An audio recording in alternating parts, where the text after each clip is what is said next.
Hey everybody, we're gonna continue our dialogue about Agile.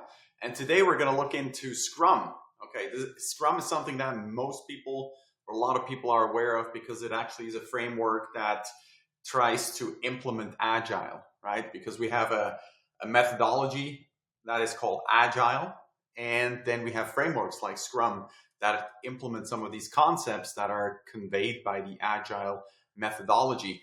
And so here I got a little bit of a summary of the agile values, the principles that come with it, and then also some Scrum concepts that are often conveyed to people that are not familiar with agile or a team that wants to adopt agile using the Scrum framework. And so the interesting thing here is that if you look at Scrum, it's somewhat of an implementation of Agile because it takes the Agile concept and puts it into a product, a package that is intended for teams to adopt certain techniques, tools, definitions of terminology, as we see here on the right-hand side. And so we'll get into a little bit more of that later, but this is an interesting concept of packaging agile principles into a framework to be adopted. Now, there's nothing wrong with that per se, right? Because if you look at agile and say like, okay, all this stuff sounds really good, right? I want to continuously deliver and I want to welcome changing requirements. I want to deliver working software frequently and so forth, right? These concepts all sound really good. But what do you get then with Scrum as a framework to be implemented right here is the challenge of implementation, because there's this these values in agile, and this is where it gets a little bit subtle, right? When you have a team that's maybe worked in traditional ways, waterfallish type of projects where work is planned up front, the schedule is built, and everybody follows that schedule and maybe focuses on things that are not the ultimate deliverable. So you have this first value that's listed on the Agile Manifesto that we looked at last time, which says the value is individuals and interactions over processes and tools. Right? And so think about that for a minute. So this is a value where the Agile methodology really takes the accountability and the ownership away from like some structured path of doing work and makes it a team accountability activity. And then you turn around, right? And you get a framework like Scrum, which then it defines roles on the project. It defines artifacts to be created.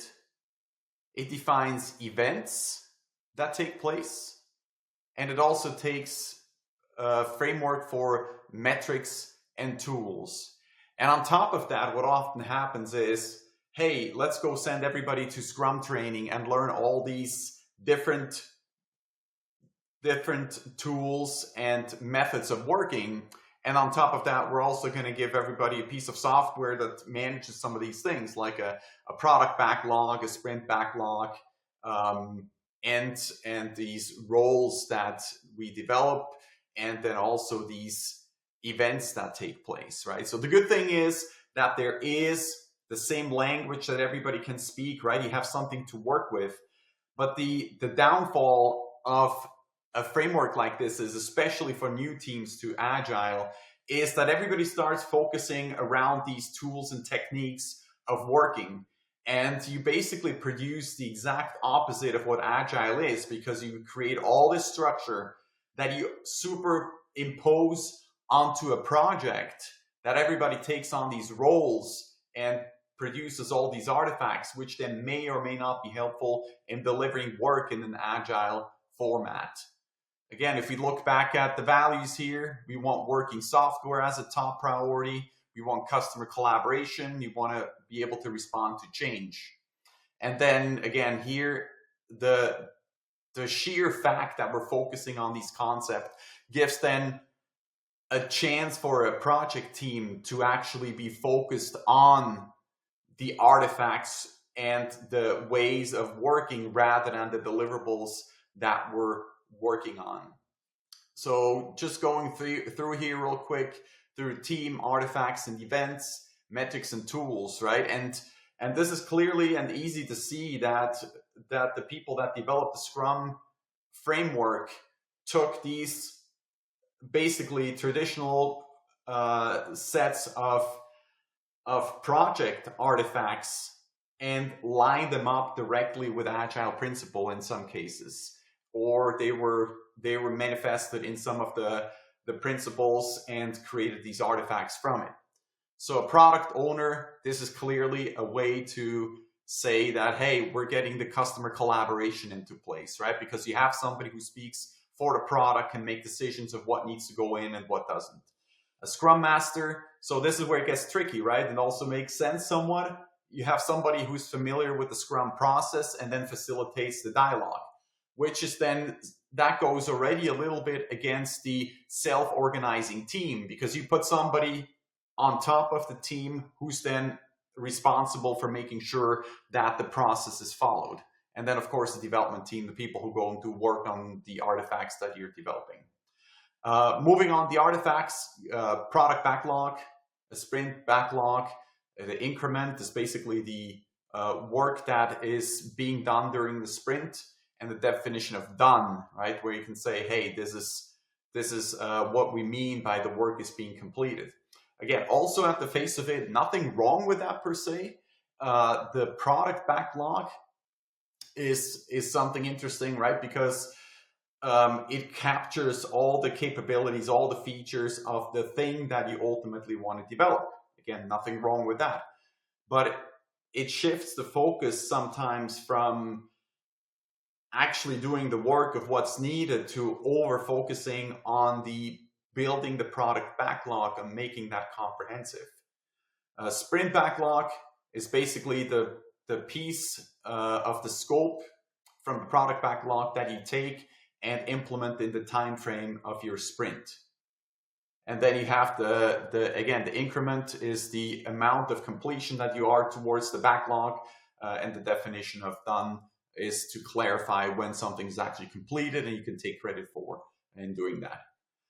The events are also something of a terminology, right? In some cases you hear, especially in the Scrum world, you hear the concept of the sprint, which is basically one iteration from start to finish. Other people might have heard the word iteration for the same process. And so the sprint is the time-bound time frame where the work is being performed for the scope that has been identified. Then the daily Scrum. So this is another interesting piece, right? Where the framework already prescribes this daily engagement that you are supposed to get out of Agile working. And it ties back to the customer collaboration and also this working together daily, right? And this is also maybe a little bit of a rigid approach to the daily working together, because what it can imply is that, hey, let's meet up in the morning at 8:30 or 9 o'clock or whatever you have, and let's go do some work over the next 24 hours and reconvene again then. It can create the illusion that this is the only time that everybody sits together and works together, right? Whereas the collaboration needs to be taking place as needed to get the work completed as effectively as possible. And then further sprint planning and sprint reviews and sprint retrospective. Again, these are also artifacts which can also make work a little bit more strict and stringent. Again, not in a bad way, but it can potentially cause some friction because it creates rigidity in the process. The sprint retrospective is also something that is coming straight from the principle in the project. Nothing wrong with that, again, because it's good to know where you stand. But the key there is that you really focus in on ultimate deliverables that you're generating, and that you create those metrics from the actual work artifacts and not something that's just supplemental to the project, right? This is really, really key in Agile development. And with some of the topics from the Scrum versus Agile, this is, again, we'll get into that later as well, but something to keep in mind, right? Scrum is one way to adopt Agile, and it creates a structure which can be counterproductive in some cases, because it provides the rigidity that Agile is trying to get away from by having self-organizing teams and finding ways to collaborate and deliver work that fits the team, rather than taking a methodology and superimposing that on the team. So a little bit of food for thought here if you're thinking about Agile, looking into Scrum adoption, or maybe if your team is struggling with Scrum and Agile.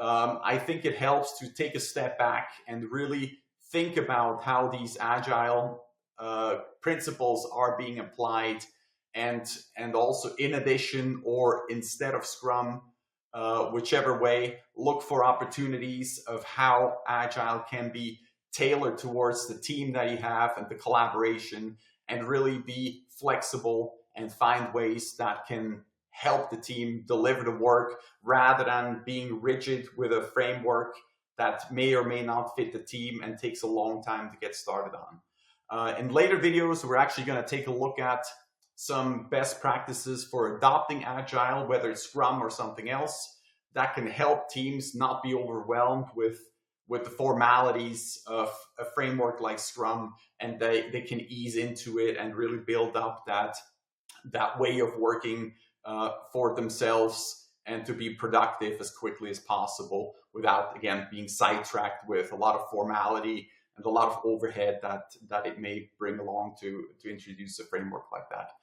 Check out the other videos to get into a little bit more detail and some of the techniques that we will be looking at in getting Agile going, and maybe tweaking Agile a little bit, that the team can work even better, faster, more effective.